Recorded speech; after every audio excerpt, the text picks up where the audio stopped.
there's a phenomenon in America. I think it's probably global, but I think it's pointed here in America that two people can have the same party affiliation, the same political affiliation, and have vastly different faith traditions. And some of those things can be vastly or diametrically opposed to each other in terms of their dogmas and these kind of things.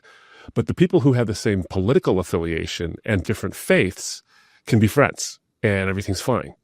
But people can share the same faith tradition and, in fact, not only just share it in name only, but actually deeply convicted in sharing the same faith tradition, but have different party affiliations, and there's animus and distrust and an expectation to sort of vanquish your enemies.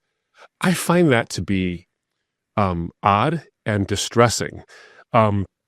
So same party, different faiths, we're fine. Same faith, different parties, and we're enemies. I'd love for you to comment on that, because you and I share the same faith. You and me and Derek all share the same faith traditions and the same commitment, I think, level, hopefully, to that faith tradition. And it's a very tough thing to navigate. So I'm going to stop talking about that. That's my question. Yeah. I'd love for you to comment on that phenomenon.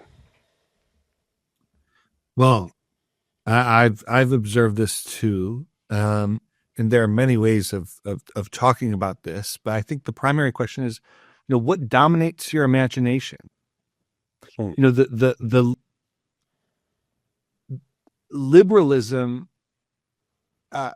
suggests that what really matters are your ideological opinions, not religion. I mean, in many ways, liberalism is intended to, at least in the political realm, although often the logic of liberalism gets extended then throughout the society, suggests that actually not just religion, but other distinctions don't really count, don't really matter.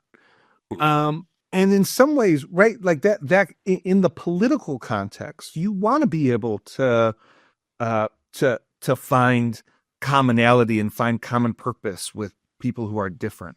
I think one of the issues, though, is if we aren't careful as Christians, we think that political reality is actually the ultimate reality. Right. And so the question is, like, what do you think really matters? Is politics where the real work is done? Is politics the ultimate sort of actor in the world? And then maybe our faith is just something that is maybe a personal comfort, maybe something we lean on in hard times, but really doesn't constitute a publicly available reality. Mm-hmm. Then yeah, if we're of different faiths, what does that really matter? But different politics, well, you're trying you're trying to advance something that puts at risk and threatens where I find my ultimate security and identity, and that's what we have a lot of. Politics is causing spiritual harm in Americans' lives, and a big reason for that is many Americans are going to politics to get their spiritual needs met. And when that is what we're going to politics for, we're in some real trouble. Yeah, as you're speaking, it just and you've written quite a bit in terms of spiritual formation and other things. To talk about that so deeply, I think it's important, is that politics is no longer an extension of one's worldview. It is their worldview, as opposed to faith, which is something that forms your worldview, and then politics becomes an extension of that worldview, or an expression, I should say, not even an extension. Extension is too strong a word. It should be an expression of it, but one of the many expressions we have in our lives. It's not the end all be all, but it is something really important in terms of our expressions of our worldview. That reminds me, real quick before we move on, it is, when I was doing some of my writing relatively recently, and I was talking about race and sexism and the Bible and these kind of issues. One of the things that comes up frequently in terms of the expression of faith as a worldview, as it extends out into social issues and political issues, is what was called the miracle motif. And it was a way in which we deride various evangelistic efforts by saying, okay, look, if we all just preach the gospel, that's all we do is preach the gospel, then everyone would sort of line up with Jesus's ideals, and we would end racism, we would end sexism, we would end every other thing that ends in ism or phobia, and we'd all just get along and all that stuff. And it's been derided as the miracle motif. And the fact that we could have the same faith and different parties and yet not agree and even become enemies kind of shows that the miracle motif criticism is right. It's like, guys, if you're just thinking you believe the same things but don't live the same thing, you're going to have disagreement. Yeah. So anyway, I think that was something you were saying. So anyway, feel free to comment on that. No, just like, so one of the ways that this shows up, and it's very interesting, and you might remember from my organization's first summit, we had Bryant Wright. Bryant Wright is was head of the Southern Baptist Convention, now is head of Send Relief, which is a humanitarian arm of the Southern Baptist Convention.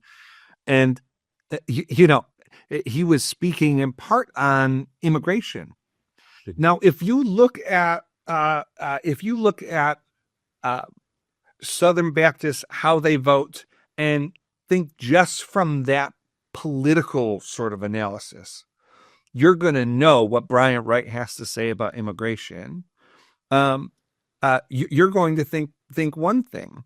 And depending on what you think about politics, you may even be right about that assessment in terms of his political views on the subject. But you might think that nothing else matters. But what's interesting, but this is a live debate. There are people who think that the fact that you have people who would welcome refugees into their home, that would give money for resettlement efforts, that would provide that would welcome refugees into their church and provide aid, emotional, financial, all kinds of aid. There are people in our society right now who think that those things don't matter if you don't vote the way that they would want. And what I would say is like that's a totally it's not that your vote doesn't matter, but your vote, the influence of your vote is so diffused. Like the political influence that an individual person actually has is so diffused and shared that I think if you ask any refugee, if you ask anyone facing injustice, if they had to choose between someone who quote unquote voted the right way and someone who was actually a tangible support to them in the midst of their communities and their lives, like that's not a debate for those facing injustice. It is a debate for those who watch politics as entertainment. And say, so we worry so much about the misalignment between one's personal values and their politics, but we worry about it only from one direction, many of us, which is, because your politics doesn't line up with my conception of your personal values don't matter. What I would say is we need to think much more clearly about why aren't your politics reflected in the way you actually live your life? Why do we have so many people who are willing to berate others about how righteous their political views are, but then you look at how they actually live their lives and their own lives don't match their politics? So this is like a really,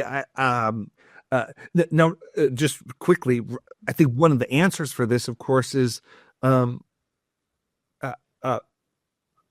it costs something to be personally invested in a way that posting on social media and putting a yard sign out doesn't cost. That has a representational value, but it doesn't require real sacrifice in many cases. And so these are some of the distinctions that I think are helpful for us to think about. Well, just one other thing to seize on in what you just said, I think it's important, is politics as entertainment often creates this sense, this ability, even in well-informed people. And well-informed doesn't mean that you watch a lot of television, right, or even read a lot of stuff. It means, certainly well-orbed in looking at the entirety of something's case. Politics as entertainment destroys nuance. Yes. And it destroys the ability to nuance a person. Mm. I'll bet there are people who are watching this or listening to this on the podcast who can tell me of conversations that they've had with people who share the same faith tradition, who they know have certain views on certain things politically, but act in a way that's not inconsistent in a bad way, but is surprising. So let's say someone does take in lots of refugees or contributes to refugee causes and cares a lot about the way in which the sojourner and the stranger is treated in America, but voted for Trump because of Kamala Harris's border policy. Right. Like, whoa, wait a minute. How those? Well, there's a nuance.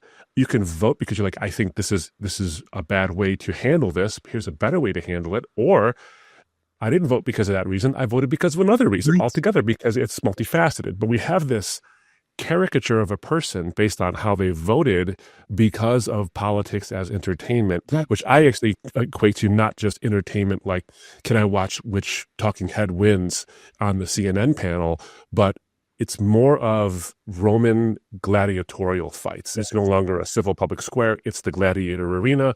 And by the way, in everyone, not just, the conservative talking head or the liberal talking head, it's everyone now is a gladiator. And the crowd is almost entirely made up of gladiators. Right. So that's kind of how I see it. Yeah.